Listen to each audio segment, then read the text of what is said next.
3 minutes, Ava Carter said quietly, her voice steady enough to be mistaken for doubt. That's all he has. The words slipped into the emergency room like a drop of water into oil, subtle, almost invisible, until the reaction came. A few heads turned. Then someone chuckled. Then another. Within seconds, the sound spread, low, dismissive laughter echoing off sterile white walls and polished tile floors that reflected the harsh fluorescent lights above. The monitor beside the patient continued its soft, rhythmic beeping, a calm, consistent pattern that reassured everyone else in the room. Vital signs stable. Numbers within range. No alarms. No urgency. Just routine. Ava stood near the foot of the bed, her navy scrubs slightly creased from a 12-hour shift, her gloved hands still, her eyes fixed, not on the screen, but on the man lying beneath the thin hospital blanket. Ethan Blake, mid-40s, admitted for observation. No red flags, at least not the kind machines could read. But Ava wasn't looking at numbers. She was watching the way his chest rose, just a fraction too uneven. The pause between breaths, just a second too long. The faint tension in his jaw, like his body was holding something back. You're reading too much into it, Dr. Richard Collins said, not even looking up from the chart in his hand. His voice was smooth, practiced, the kind that carried authority without effort. His vitals are fine. Another nurse smirked, adjusting in 4-line with casual ease. Someone in the back muttered, "It's always the quiet ones." Ava didn't respond. She didn't need to. Her focus didn't break. The room moved around her. Footsteps, clipped conversations, the distant hum of rolling carts. But she stayed anchored to that bed, to that breath, to that feeling pressing quietly against her instincts like a warning she couldn't ignore. The overhead lights cast a pale glow across Ethan's face, washing out color, but not enough to hide the subtle shift Ava saw in his skin tone, the way it seemed just slightly off, like something beneath the surface was changing course. She took a slow breath, the latex of her gloves tightening faintly against her skin as her fingers curled. "Doctor," she said again, softer this time, but firmer, "we need to act now." This time, Collins looked up, not concerned, not curious, just mildly irritated. His eyes scanned her briefly, then flicked back to the monitor as if to confirm what he already believed. "We follow the data," he replied. "Not feelings." A few nods, a few quiet agreements. The kind that came easy when authority spoke. Ava felt the weight of their dismissal settle into the air, thick and unspoken. But she didn't step back. She didn't lower her gaze. Because somewhere beneath the steady beep of that machine, beneath the polished confidence of the room, there was something else, something quieter, sharper, and far more urgent. And she could feel it slipping, second by second, toward a point no one else was willing to see. The laughter did not end all at once. It faded in uneven fragments, like something embarrassed to linger too long, but still unwilling to fully disappear, and Ava Carter felt it settle into the room like a thin layer of dust that no one else seemed to notice or care about as she shifted her weight slightly, the rubber soles of her shoes making a faint sound against the tile, while her eyes never left Ethan Blake, not for a second, because the longer she watched him, the more certain she became that something was wrong in a way no chart could capture, the kind of wrong she had learned to recognize long before she ever stepped into a hospital, back when the only machines she trusted were her own instincts and the quiet signals people gave off when they were trying to hold themselves together. She took a small step closer to the bed, just enough to narrow the distance, just enough to hear the faint change in the rhythm of his breathing, a slight hitch that came and went like it was trying not to be noticed, and her fingers hovered near the edge of the blanket, not touching, just ready, always ready, because readiness was something she carried with her the way other people carried confidence or titles. "You are crowding the patient," one of the nurses said lightly, not unkind, but not supportive either, just another reminder of where Ava stood in the invisible structure of the room, and Ava nodded once without looking away, acknowledging the comment without surrendering to it, because she knew the difference between stepping back and backing down. Dr. Collins flipped a page on the chart with a soft, deliberate motion, the paper crisp beneath his fingers, and for a moment he seemed completely removed from the tension Ava felt building, as if he existed in a different version of the same room, one where everything was still under control, one where nothing unexpected was allowed to happen unless it appeared first on a screen. Ava inhaled slowly, the sterile scent of antiseptic filling her lungs, grounding her, steadying her, and for a brief second the present blurred at the edges, replaced by a memory she did not invite but could never fully keep away. A dimly lit room years ago, a smaller bed, a monitor that had made the same calm, reassuring sounds right up until the moment it did not, and voices that had sounded just as certain, just as dismissive, telling her there was nothing to worry about, telling her she was imagining things, telling her to let the professionals handle it, and she had listened then. She had stepped back then, and the silence that followed had never really left her. Her jaw tightened slightly as she pushed the memory aside, not with force, but with purpose, because this was not that room, and this was not that moment, not if she could help it. She leaned in just enough to catch the faintest whisper of air leaving Ethan's lips, uneven, shallow, almost careful, as if his body was conserving something it did not want to lose.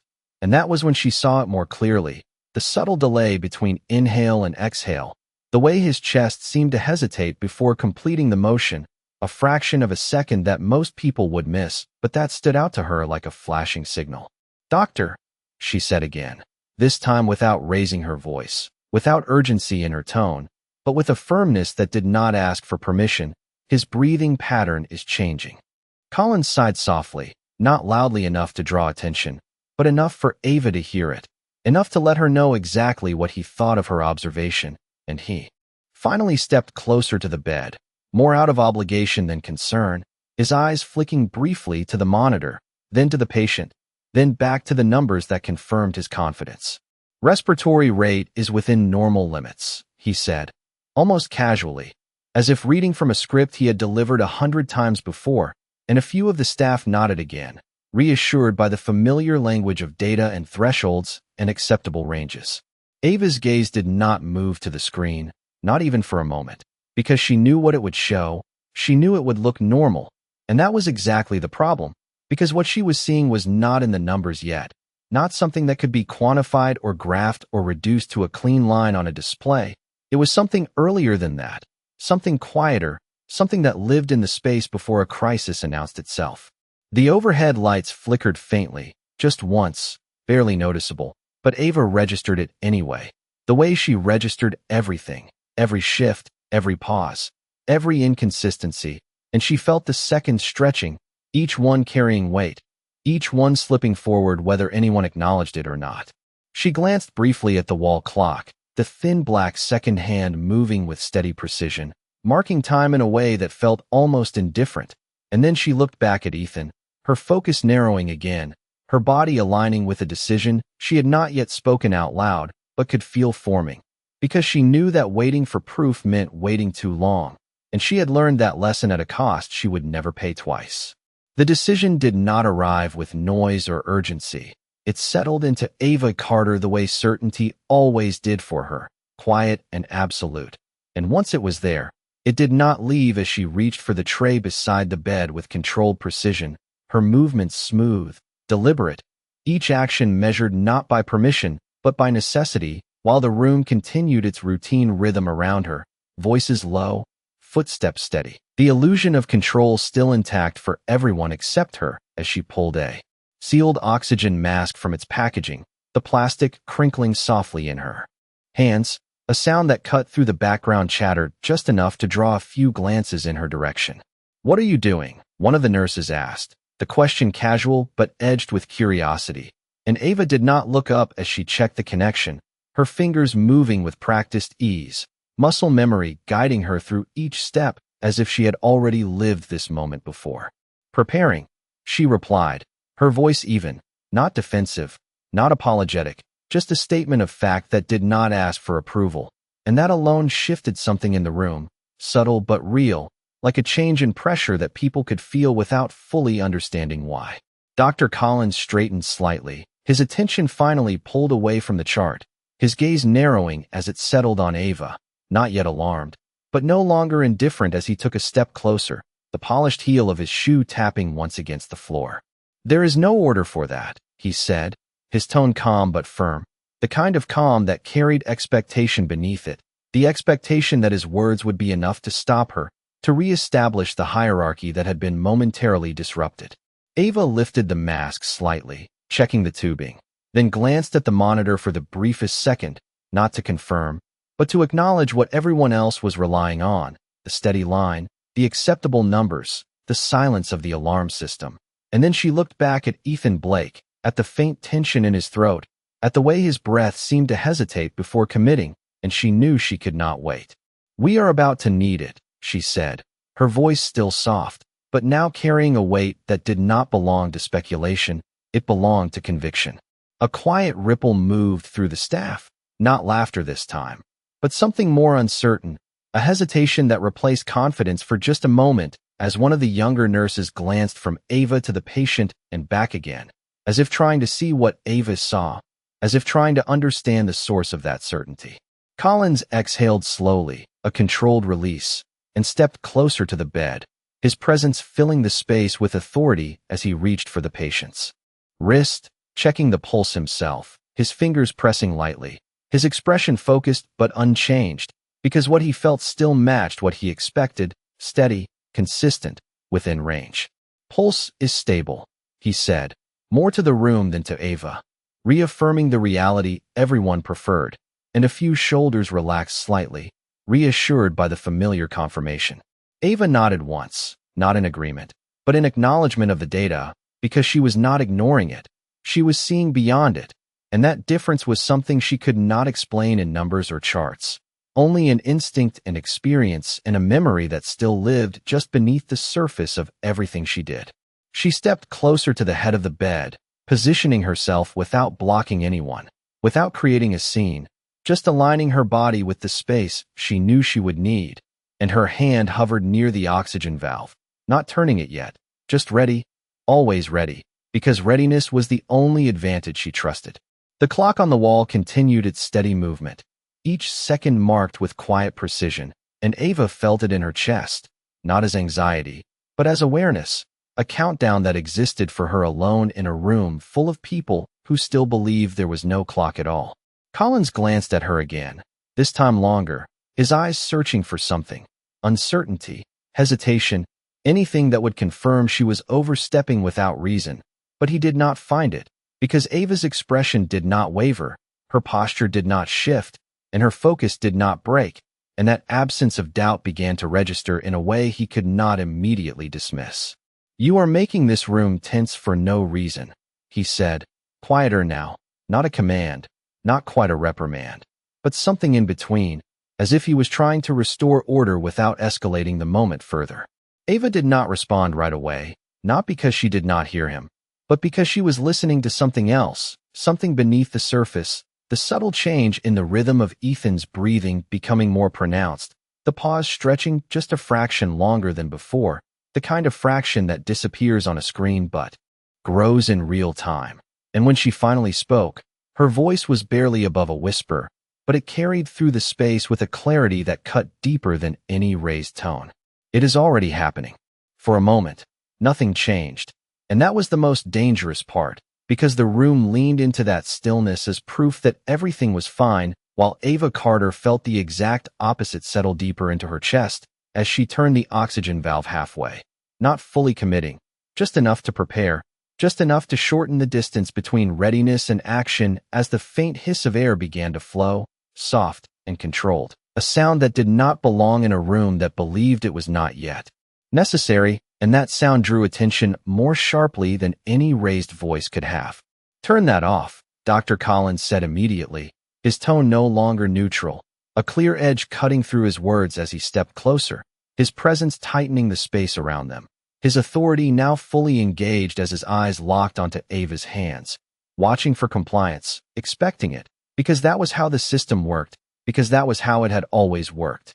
Ava did not move right away, her fingers resting lightly on the valve, her gaze still fixed on Ethan Blake as she watched his chest rise again, slower now, the pause stretching further, the pattern no longer subtle, no longer something that could be dismissed as interpretation, and she felt the shift cross a line that only she had been tracking until now.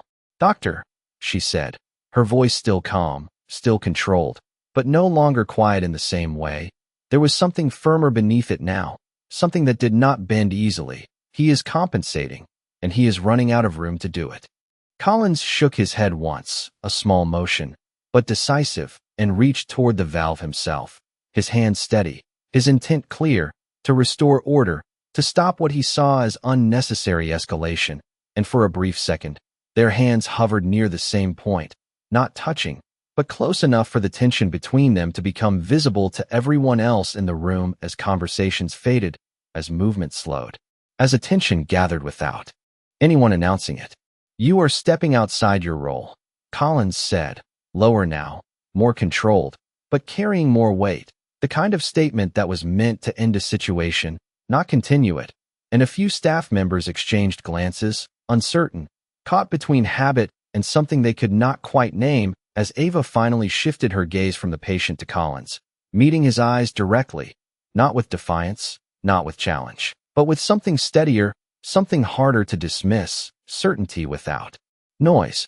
"My role is to see what is happening," she replied, her voice even, and for the first time, there was no hesitation in the room, no laughter, no quiet agreement, just a pause that stretched as people waited to see what would come next. Collins held her gaze for a second longer, then two, as if measuring something, weighing something, and then he pulled his hand back slightly, not in surrender, but in hesitation, a crack so small it could have been missed, but Ava saw it, and she turned the valve a fraction more, increasing the flow just enough to matter, just enough to prepare for what she knew was coming as she lifted the mask and positioned it near Ethan's face without fully placing it yet, giving his body the chance to respond, giving the moment its last opportunity to stabilize on its own. The monitor continued its steady rhythm, the numbers still within acceptable limits, but now a faint irregularity began to emerge, subtle, easy to overlook if no one was looking for it, but impossible to ignore once seen as one of the younger nurses leaned in slightly, her brow tightening as she glanced from the screen to the patient and back again. "His oxygen saturation just dipped," she said quietly, almost to herself, but loud enough for the room to hear. And that single sentence shifted the atmosphere more than anything Ava had said because it translated instinct into data, because it gave the room permission to acknowledge what had already begun. Collins turned toward the monitor immediately, his focus sharpening, his posture changing as the first hint of uncertainty replaced certainty, and Ava did not wait for further confirmation as she gently secured the mask over Ethan's nose and mouth, her movements precise, calm, practiced, the oxygen flow steady as she adjusted the fit, her hands sure even as the room began to move around her with new urgency. "Prepare for support," she said, not loudly, not as an order, but as a statement that carried expectation, and this time, no one laughed, no one questioned, because the shift had already happened, because the line between too early and too late had been crossed, and Ava Carter had been standing on the right side of it all along. The shift was no longer subtle. It moved through the room with a quiet urgency that replaced hesitation with motion as hands reached for equipment, drawers opened, and the soft hum of preparation filled the air while Ava Carter kept her focus anchored on Ethan Blake, her left hand steadying the oxygen mask, her right adjusting the flow with precise control as she watched his chest rise again, this time with less resistance, but not enough, not yet enough, and she knew they were still balancing on a narrow edge between recovery and collapse. The monitor's rhythm changed just slightly, not an alarm, not a crisis signal, but a variation that no longer fit the earlier pattern, and now more eyes were on it, more attention drawn to the numbers that had finally begun to reflect what Ava had seen minutes ago, as one of the nurses stepped closer to the screen, her voice tight with focus. "Oxygen saturation is dropping further," she said, louder this time, no longer speaking to herself, and that sentence carried weight. It validated the invisible line Ava had been tracking. It turned instinct into shared reality.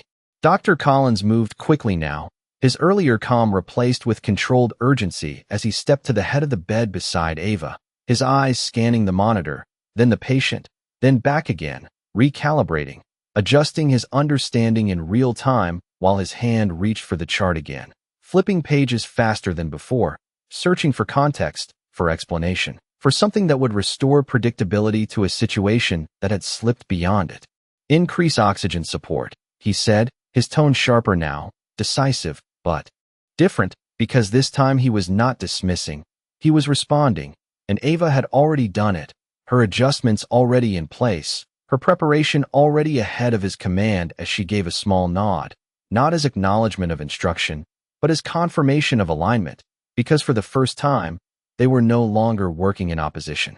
Ethan's breathing shifted again, the pauses still present but shorter now, the effort still visible but less strained, and Ava leaned in slightly, her eyes narrowing with concentration as she watched for the next change, the next signal, because she knew this was not over, not yet. Stabilization was not resolution, it was only the first step back from the edge. Around them, the room moved with purpose, the earlier uncertainty replaced by coordinated action as equipment was positioned, medications prepared, voices communicated in low, efficient tones. But beneath it all, there was a new awareness, a quiet recognition that something had almost been missed, something that had nearly slipped through the cracks of routine and protocol. Collins glanced at Ava again, this time not with irritation, not with authority, but with something more measured, something closer to reassessment as he observed her hands, her timing, the way she anticipated each shift before it fully appeared, and he did not speak that observation out loud, but it settled into his expression, subtle but real. "We need to monitor closely," he said, more to the room than to her. But his position beside her did not change, his presence now aligned with hers rather than overriding it. Ava adjusted the mask slightly, ensuring a proper seal, her fingers gentle but exact as she tracked the rhythm of Ethan's breathing, the slight improvement, the fragile balance holding for now, and she allowed herself a single controlled breath, not relief, not yet, but acknowledgement that they had moved in the right direction, that the time they had gained mattered. The monitor steadied gradually, the numbers climbing back towards safer ranges, the irregularities smoothing into a more consistent pattern, and a quiet exhale moved through the staff, not spoken, but felt, the collective. Release of tension that followed a moment of uncertainty resolved, at least temporarily. Ava did not step back, she did not relax her posture, because she understood how quickly things could change again, how fragile recovery could be in its early moments, and she kept her attention fixed, her body still positioned for immediate response if needed.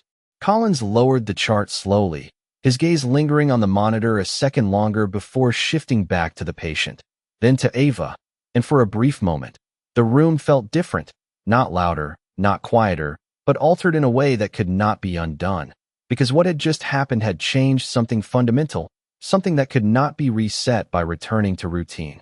"Continue support," he said finally, his voice steadier now, but carrying a different tone, one that no longer dismissed what had come before, and Ava nodded once, her focus never breaking, because for her, this was not about being right, it was about being ready, and she had been, long before anyone else saw the need. The room did not erupt into celebration when the numbers began to stabilize. It exhaled instead, slowly and unevenly, like a body relearning how to breathe after holding tension for too long, as Ava Carter remained exactly where she was, her hand still steady against the oxygen mask, her eyes tracking every rise and fall of Ethan Blake's chest with the same focus she had held from the beginning. Because she knew better than to trust a moment of improvement too quickly, she knew how fragile recovery could be when it had been earned at the edge of something far worse. The monitor's rhythm softened into something more consistent, the earlier irregularities smoothing out into a pattern that the room recognized, that the room could trust, and one by one, shoulders lowered, movement slowed, voices returned to a quieter register as the urgency that had filled the space began to dissolve into controlled observation. A nurse stepped back from the equipment cart, exhaling under her breath, her posture loosening slightly as she glanced at Ava, not with dismissal this time, but with something quieter, something closer to respect, though she did not say it out loud. Dr. Collins stood beside the bed, his chart lowered at his side, his gaze fixed on the monitor for a long moment before shifting to the patient, and then finally, to Ava, and when his eyes settled on her, there was no irritation left there, no edge, no dismissal, just a measured stillness, as if he was recalibrating not just the situation, but his understanding of it. Ava adjusted the mask slightly, ensuring the seal remained secure, her movements gentle, precise. And when she spoke, her voice returned to that same calm tone that had been laughed at earlier.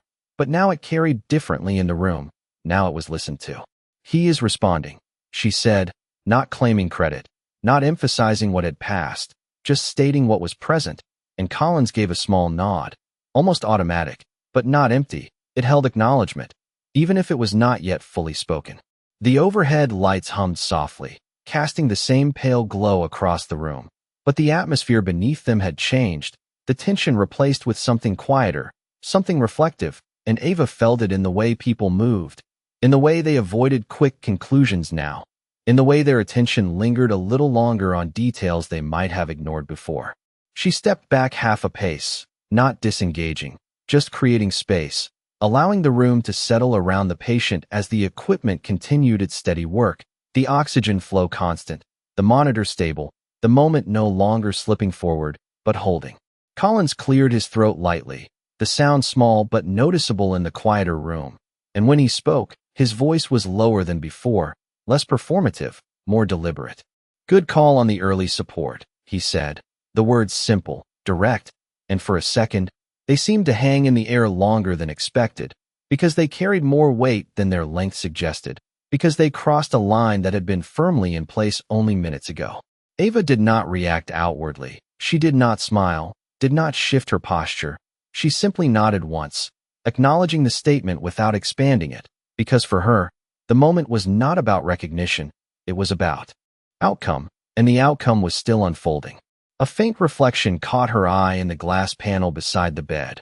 Her own figure mirrored back at her, shoulders steady, hands still, and for a brief second, another image overlapped it, one from years ago, a younger version of herself standing in a different room, smaller, quieter, unheard, and she let that memory pass through her without holding on to it.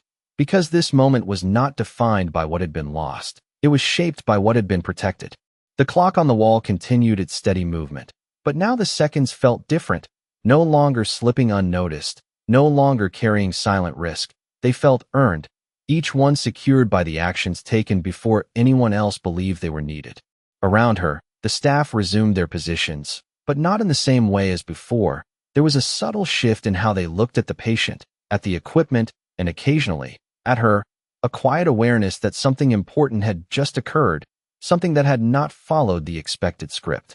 Ava rested her hand lightly at her side, her breathing even, her focus still anchored, not because she expected another shift, but because she was always prepared for one, and in the calm that followed, there was no need for words to explain what had changed. It was present in the silence itself, in the absence of laughter, in the way the room now listened when she spoke, even when she did not say anything at all. The room held its quiet longer than expected, not because there was nothing left to do, but because something unseen had shifted into place, something that did not require instructions or alarms to be understood. As Ava Carter remained near the head of the bed, her posture relaxed but not loose, her attention still tuned to every small change in Ethan Blake's breathing, while the steady rise and fall beneath the oxygen mask began to settle into a pattern that no longer resisted, no longer hesitated in the same fragile way. And for the first time since she had spoken those initial words, the air in the room felt less like something waiting to break. Dr. Collins moved slightly to the side, giving himself a clearer view of both the monitor and the patient. But his focus lingered differently now, not jumping between numbers and charts, but pausing longer on the man in the bed, as if he was seeing him without the filter of expectation for the first time. And that pause stretched just enough for something else to surface, something quieter, something reflective as his brow tightened ever so slightly. "Run a secondary panel," he said, not sharply, not urgently, but deliberately, and a nurse nodded immediately, moving to carry out the instruction without hesitation, without the earlier uncertainty that had filled the room, because now the tone had changed, now every action felt anchored in something real rather than assumed. Ava stepped half a pace back, allowing the team to move more freely around the bed, but her presence did not withdraw. It shifted, adapting, watching, still engaged without needing to lead every motion, and her eyes briefly moved to the monitor, not to confirm what she already knew, but to observe how the numbers were catching up to the reality that had existed minutes earlier. how the data was now telling the same story her instincts had read long before. Collins glanced at her again, not quickly, not in passing, but with intention, and there was a weight behind that look now. Not authority, not correction, but recognition that had not yet found its words as he adjusted his stance, his shoulders settling in a way that suggested something internal had shifted as well. "What did you see?" he asked finally, his voice lower than before, not challenging, not dismissive, but genuinely asking. And that question landed differently in the room than anything else he had said that day, because it opened a space that had not existed earlier, a space where Ava's perspective was not only allowed, but needed. Ava did not rush to answer. She let a second pass, then another, her eyes briefly returning to Ethan to confirm the stability before she spoke. Her voice calm, measured, as it had always been. His breathing was compensating before the numbers changed, she said, choosing her words carefully, not to impress, not to prove, but to explain. The pauses were getting longer, and his body was trying to adjust without showing it on the monitor yet. Collins listened without interrupting, his gaze steady, and for a moment, the room seemed to lean into that exchange, not with tension, but with attention, because something important was being acknowledged, something that had been overlooked before. "And you have seen that pattern before," he said, more as a conclusion than a question, and Ava gave a small nod, her expression unchanged, but her eyes carrying a depth that did not need elaboration. Collins exhaled slowly, the sound quiet, almost lost beneath the soft hum of the equipment, and he glanced once more at the monitor, then back at the patient, and then at Ava, as if aligning those 3 points into a single understanding. "We rely on the machines to confirm," he said, not to her specifically, but to the room, to himself. "But sometimes the body speaks first." No one responded, not because there was nothing to say, but because the statement did not require it. It settled into the space as truth, simple and undeniable in the wake of what had just occurred. Ava adjusted the edge of the blanket lightly, ensuring Ethan remained comfortable, her movements gentle, almost quiet enough to go unnoticed. But they did not go unnoticed, not anymore, because now the room saw her differently, not as background, not as support, but as someone whose presence altered outcomes. Collins straightened slightly, his posture regaining its structure, but not its earlier rigidity, and when he spoke again, his tone carried something new, something that did not erase what had happened, but acknowledged it fully. "Next time," he said, pausing briefly, choosing his words with care, "we act sooner." The sentence was simple, but it carried the weight of change, not just in procedure, but in perspective, and Ava met his gaze for a brief second, then nodded once, not in agreement, but in understanding, because for her, acting sooner had never been a question, it had always been the standard she lived by. The room returned to its rhythm gradually, but it was not the same rhythm as before. It was more attentive, more aware, and in that quiet shift, something fundamental had been rewritten without anyone needing to announce it, because the evidence of it stood right there in the steady breath of a patient who might not have had it if one calm voice had chosen to stay silent. The movement in the room became quieter, more intentional, as if every step now carried a memory of what had almost been missed while Ava Carter remained close enough to respond, but far enough to let the team complete their tasks. Her presence no longer questioned, no longer overlooked, just understood as part of the rhythm that had brought the moment back from the edge as Ethan Blake's breathing continued to stabilize beneath the oxygen mask, each inhale smoother, each exhale more certain. The earlier hesitation fading into something that resembled normalcy. Though Ava knew better than to label it too quickly, she had seen recovery before. She had learned that it did not announce itself loudly. It returned in quiet increments, one steady breath at a time. The monitor reflected that progress now, the numbers climbing into safer ranges, the pattern consistent, predictable, and for the first time since the shift began, no one in the room questioned it, because they had all witnessed how close it had come to slipping the other way as Dr. Collins reviewed the incoming results from the secondary panel, his eyes scanning the data with a focus that no longer carried assumption, only analysis. And when he spoke, his voice was steady, but different, grounded in something that had been reshaped. "Early respiratory compromise," he said, almost to himself, as if confirming what Ava had already known, and a quiet understanding passed through the room, not spoken, but shared, because now there was evidence to match the moment that had required belief before proof. Ava adjusted her stance slightly, her hands resting at her sides, her breathing even, her attention still anchored, but no longer tense, because the critical point had passed, and what remained was care, steady and continuous, the kind that did not demand recognition, only consistency. A nurse stepped closer to her, the same one who had spoken earlier, and paused for a brief second before speaking, her voice softer now, less certain of itself in a different way.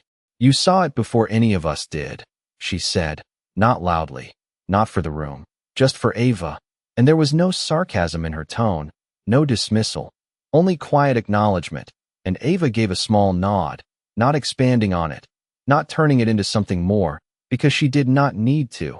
The moment had already said enough.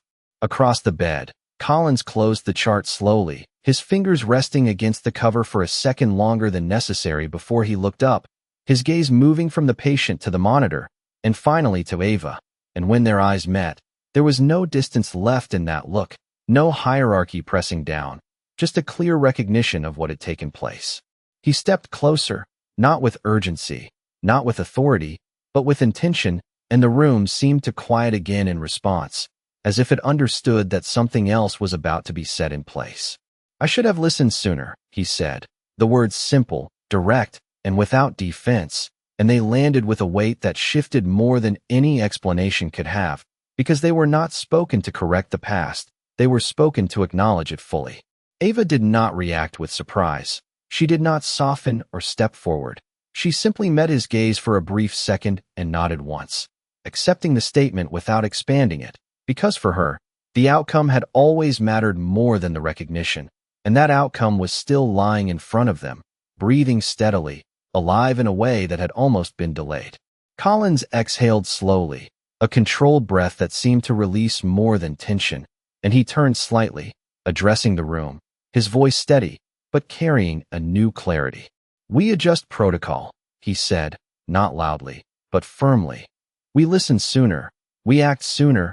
We do not wait for confirmation when the signs are already there." No one argued, no one questioned, because the evidence of that truth was still present, still visible, and in that moment, the structure of the room shifted, not in form, but in function, as awareness replaced assumption and attention replaced routine. Ava glanced once more at Ethan, her eyes tracing the steady rhythm of his breathing, the rise and fall that now carried no hesitation, and she allowed herself a single quiet breath, not relief, but acknowledgement that the moment had been met, that the line had been held, and as she stepped back another half pace, giving the team full access to continue their work, she did so without retreat, without disappearance, because now, the room had learned how to see her, and more importantly, how to listen. The room did not return to what it had been before, even as the pace slowed and the urgency gave way to routine again, because something quiet and irreversible had settled into the space, something that could not be undone by charts or protocols. As Ava Carter stepped back fully now, her role no longer centered at the head of the bed, but still present in the rhythm of the room, her eyes giving one last steady look to Ethan Blake as his breathing continued without hesitation, each rise and fall. Smooth, consistent, no longer carrying the fragile pauses that had once gone unnoticed by everyone except her. The monitor reflected that stability clearly now, steady lines, balanced numbers, the kind of calm that the room had trusted from the beginning, but now understood differently, now respected as something that could not always be seen in time, without someone willing to notice before the machine spoke. The staff moved with quieter confidence, their steps lighter, their voices softer, but more attentive, more aware, and as Ava turned slightly toward the corridor, she felt the weight of the moment settle not as pressure, but as stillness, the kind that follows something important, something that has changed the way a place breathes. Dr. Collins remained near the foot of the bed for a moment longer, reviewing the final readings, his posture composed, but no longer rigid, and when he finally looked up, his gaze followed Ava as she stepped away, not calling out to her, not stopping her, just watching with a quiet recognition that did not need to be repeated, because it had already been spoken, already been understood. Ava walked toward the hallway with steady steps, the sound of her shoes soft against the polished floor, the overhead lights shifting as she moved beneath them, casting brief reflections along the walls as the noise of the room faded behind her, replaced by the distant hum of the hospital at night, quieter, slower, but never still. She paused just beyond the doorway, her hand resting lightly against the frame for a brief second, not out of hesitation, but out of awareness, as if marking the boundary between what had happened inside and the quiet that waited outside, and she allowed herself one slow breath, deep and even, before continuing forward. Down the hallway, the lights were dimmer, the atmosphere calmer, and the world seemed to move at a different pace, one that did not carry the same urgency, but still held its own quiet weight as Ava walked past closed doors, past the soft glow of monitors in other rooms, past the low murmur of distant voices, her presence blending into the environment in the way it always had, but now with something different beneath it, something that could not be seen, but had been proven. Behind her, in the room she had just left, the steady rhythm of Ethan's breathing continued, uninterrupted, carried forward by the moment that had been recognized before it became a crisis.